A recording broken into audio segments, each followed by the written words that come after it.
Class. Today we will study about sexual reproduction in animals and plant also.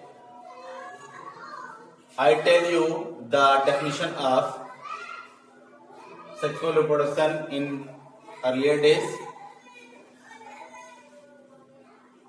The sexual reproduction is the reproduction in which two sex organ, male and female, are required.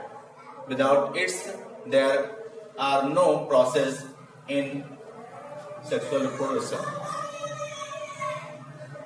In sexual reproduction, the two cells, male sex cells and female sex cells, meet with each other and the process of fertilization occurred. After some time, the zygote is formed and in required period, the new individuals are birthed. First, the stage after the puberty in animals is called juvenile phase. Juvenile phase, it is also called adolescence phase in animals. In animals that like human being, dog, fish, goat, hen, etc. Different type of ages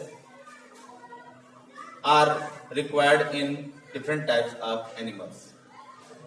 In human, you know about very well puberty. After the puberty, the human beings reach in the phase of juvenile or adolescence phase.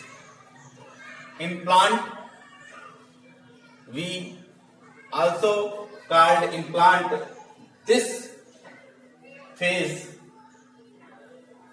as vegetative phase. There are many plants in vegetative phase like as marigold, rice, wheat, coconut, mango. There are many types of plant which are grows and reaches in vegetative phase. Then they called a tree. You know, in the position of tree, the tree have branches, shoot, root, leaves, fruit, buds, many type of phases required in the vegetative phase. अब हिंदी में समझिए इसको। लैंगिक जनन आपको बताया जा रहा है। लैंगिक जनन वह अवस्था है जिसमें वह विधि है जिसमें नर व मादा दोनों की आवश्यकता होती है। नर व मादा दोनों के लैंगिक कोशिकाओं की आवश्यकता होती है, लैंगिक अंगों की आवश्यकता होती है। बिना दोनों के ये लैंगिक जनन नहीं हो सकता। जब नर और मादा जनन कोशिकाएं आपस में मिलती हैं तो उसमें निषेचन होता है। इस अवस्था को निषेचन की अवस्था कहते हैं, फर्टिलाइजेशन कहते हैं। निषेचन के उपरांत कुछ समय बाद युग्मक बनता है, जिसे जायगोट कहा जाता है। युग्मक बनने के पश्चात विभिन्न प्रकार के जंतुओं में अंतराल होता है, समय अंतराल होता है। उस समय के पश्चात एक नया जीव उत्पन्न होता है।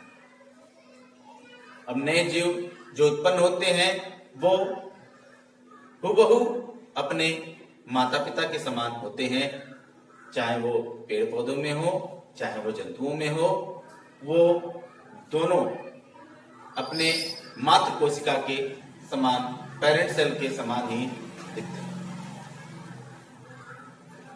बनावट, आकार, आकृति, अंगों में समानता, व्यवहार में समानता, इन सभी चीजों में वो समान पाए जाते हैं। अब बात आती है कि जब ये वृद्धि करते हैं, जैसे पौधे पहले सैंपल होता है, सैंपल के बाद जो है वो प्लांट कहे जाते हैं, प्लांट के बाद वो पेड़ कहे जाते हैं। जंतुओं में बाल्यावस्था आती है, शैशवावस्था, बाल्यावस्था, इसके बाद फिर किशोरावस्था। वही अवस्था है, किशोरावस्था को ही, जंतुओं में जो किशोरावस्था होती है उस उस अवस्था को हम जुवेनिल फेज या एडोलसेंस फेज भी कहते हैं।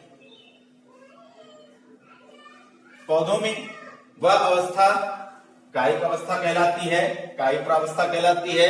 तमाम प्रकार के पौधे हैं, गेंदा है, धान है, गेहूं है, नारियल है, आम है, ये सभी पहले छोटे सैंपल होते हैं, फिर प्लांट बनते हैं, फिर वृद्धि करके ये एक पेड़ का रूप ले लेते हैं। सभी में जब ये अपने वयस्कता को प्राप्त करते हैं, एडोलसेंस को प्राप्त करते हैं, एडल्टनेस हो जाते हैं, तब इनमें शारीरिक बदलाव होता है। चाहे वो पेड़ पौधे हो और चाहे वो जंतु हो, उन सभी में शारीरिक रूप का बदलाव होता है। उनमें नए अंगों का विकास होता है। पेड़ों में टहनियों से शाखाएं बनती हैं, फिर उसमें पत्तियां निकलती हैं, फल, फूल, कलियां, ये सभी अवस्थाएं आती हैं जो एक पौधे में होती हैं, तब इनको एक पेड़ कहा जाता है। उसी प्रकार किशोरावस्था में, उसके पहले, किशोरावस्था के पहले प्यूबर्टी एज होती है,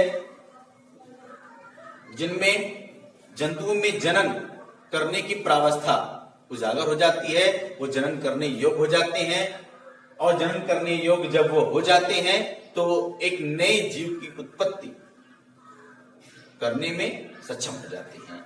उसी अवस्था को हम किशोरावस्था की प्रावस्था कहते हैं, जिनमें एक नए जीव का निर्माण हो सकता है। आज के लिए बस इतना ही। आगे कल हम आपको ऋतुस्राव या मेंस्ट्रुअल साइकिल के बारे में बताएंगे। धन्यवाद।